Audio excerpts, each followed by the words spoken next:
Rasha Al Joundy, senior researcher, Dubai Public Policy Research Center, joining me now on TVP World. Welcome to the program. Welcome at Leaders Forum powered by Poland. We're literally in a bank safe now in the heart of Switzerland. Sounds like the safest place on earth you can think about. But when you think about the world in 2026, are we just leaving our safety zone for good? First of all, thank you very much for having me. And thank you for this timely question, actually, because everybody is thinking about the security in the international community right now in Davos. Everything is changing very fast.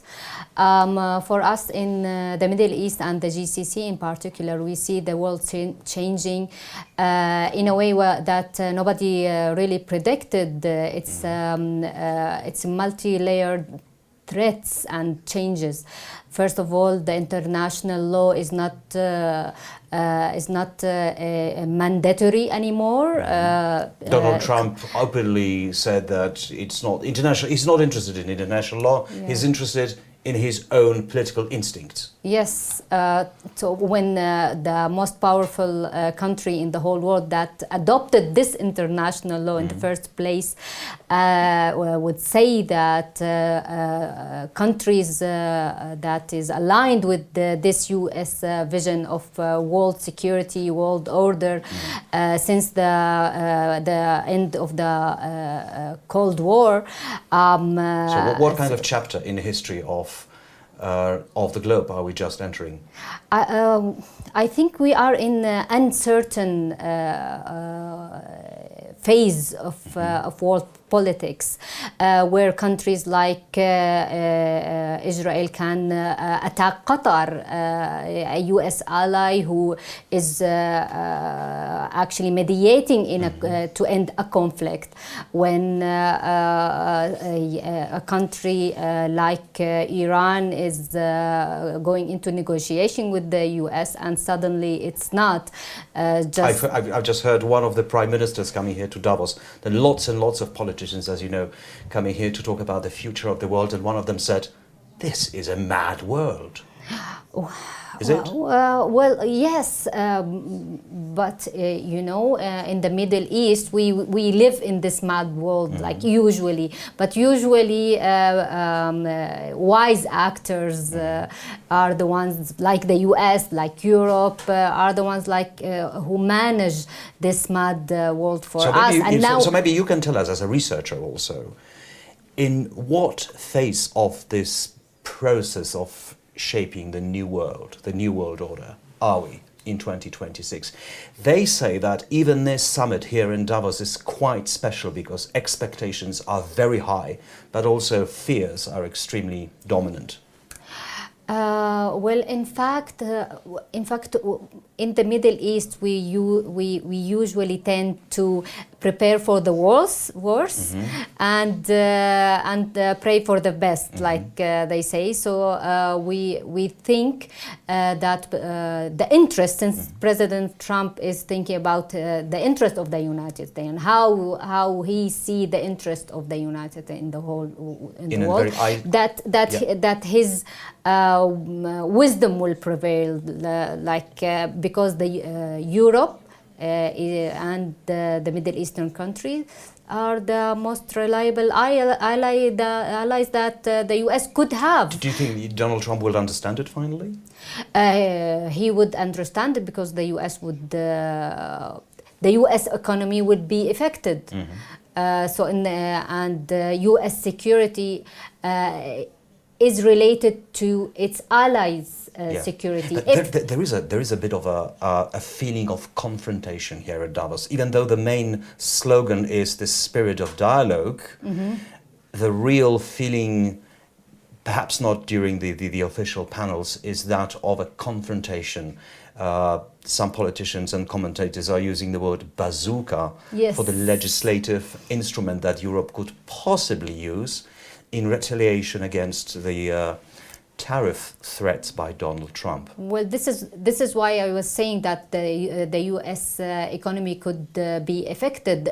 Even the threat or the beginning of this mechanism, the European mechanism, bazooka, to counter President Trump tariffs, will affect the U.S. economy, will affect Trump's friends of big companies, and this will not go well in his among his constituents. And yes. I think he knows losing, and he likes winning. So I don't think he will be a gambler on that. He's not a gambler. He's a businessman. So when he sees that his interest real estate money, since we're talking about real estate, we're going to a topic that you can expect me to ask about. You said you had a lot of experience in mad politics. Would that Greenland deal by Donald Trump be a part of this madness in politics? You know, when we were planning to come here to Davos, everybody expected we would talk mostly about Russia, about war in Ukraine, and so on and so forth. Instead, we're actually talking about Greenland and about transatlantic crisis in a way. Yes, but let's go back a little bit. President Trump usually used these rhetorics just for negotiation. Like this might be one of these episodes of negotiating on something, and like Canada being a new U.S. state, and he stopped talking about that, and because it's logically not feasible, and I think Greenland would be the same. I don't think. But I think Europe is fed up with that technique of negotiation, because the language is stronger and stronger depending on what kind of politicians you're talking about. But Europe must stand up to it, says Ursula von der Leyen. But the EU is standing up for it. Like President Macron said no. Ursula von der Leyen also said no. So I think there is sufficient backup on this issue, and this. If this happens, if President Trump really insisted on that, this would not just be a transatlantic crisis. This would be a world crisis, because tomorrow you would find China invading Taiwan, and Russia completely excused for doing what they do in Ukraine. In Ukraine, because laws would not be. But personally, important. Do you believe that Donald Trump will actually use military power to seize, in a way, to occupy? Whatever word we can use for that. No, Greenland, a part of Denmark, a part of European Union. Yeah, no. This is what I'm saying, that this will have severe implications on the U.S. It will not have a positive outcome for either Trump like projection inside the U.S. or projection of him outside the U.S. President Trump wants Nobel Peace Prize. Does he care, really? Does he care? He cares about his image. He wants the Nobel Peace Prize. How would he get the Nobel Peace Prize? Actually, recently he said he doesn't care any longer. Actually, he got offended by Norway. They didn't grant him the Nobel Prize. So. No, I think President Trump wants to be seen as a peacemaker, not a peace breaker. I don't see him as someone who would sacrifice his image to invade another country. He wouldn't put himself in a position to be called as someone who started a war, or who invaded a transatlantic Although he country. insists very much on the Greenland issue, but I believe you say that it's just a talking shop. It's just a negotiation technique. Yeah. I think it's just a talk, because it doesn't go well with his personality, that on how he sees himself. What do you think about this idea of Council of Peace or Board of Peace? Yes. With the dozens of invitations to different European leaders, including Macron, who refused already, including Polish President Nawrocki and many others, including Putin, by the way, and Lukashenko. Well, this board of peace, like for example, the UAE president accepted the invitation of President Trump, because this is an issue that is important for the Arab nations, and they want to go a step forward to the second phase of the peace. Yes. It's basically focused on Gaza, yes, but with prospects of enlarging the scope of interest beyond that region. For us, Gaza for the Middle East is very important, because it's this perception of the Palestinians' right that is very. It affects every person in the Arab world and in the Islamic world. So everything that happens in Gaza affect the mentality and the emotions and the national identity of the whole Arabs, as you know.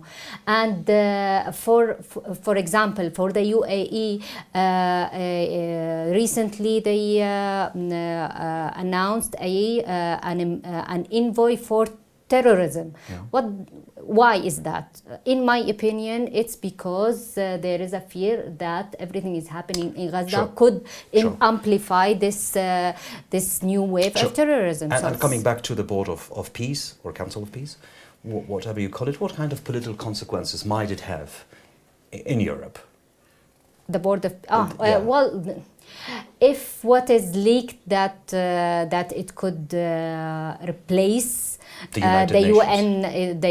UN role, I think this would have implication on the whole idea of the international institution. But let's be frank, on this Gaza issue, the UN did not act as a responsible player. And no matter how the Arab countries try to call for action. But also, let's be also frank, the US is the leader, and the US is the one who push an agenda and who freezes an agenda in the international institution. So this is the idea. When the US want to strengthen a body, this body can, like the Board of Peace. Sure. When the US president want to give it a bigger role, it will be succeeding. It's like in Europe when the US decided to back Ukraine, to support Ukraine militarily, politically. This has happened when the US decided that now it's a politics phase of time. This is also happening. So the US is the most important player in the international area, either in the Middle East on the Board of Peace or just a final question. Europe. Yeah, just a final question. Do you think that the post-war world order, this is what Ursula von der Leyen was also suggesting, has really ended, or is it just being negotiated? Post-war world order. I think this is just the beginning. I think this is just the beginning. The beginning of the end. The beginning of a new beginning, new phase. I mean, we don't want to say it's the end of everything else but you know. In the same time, when we think about it, globalization was very, very important for everybody's growth. But not every country benefited from that. Equally from that. Equally from that. There was an inequality in a lot of countries. There are a lot of countries that was left behind. So if we want to be optimistic, let's say we will learn from before and we build an international community that is more equal and less dependent on one power. Okay, thank you very much. Thank you very Let's much. finish on that note. Rasha Al Joundy, thanks for joining us. Thank you very much. Thank you very much.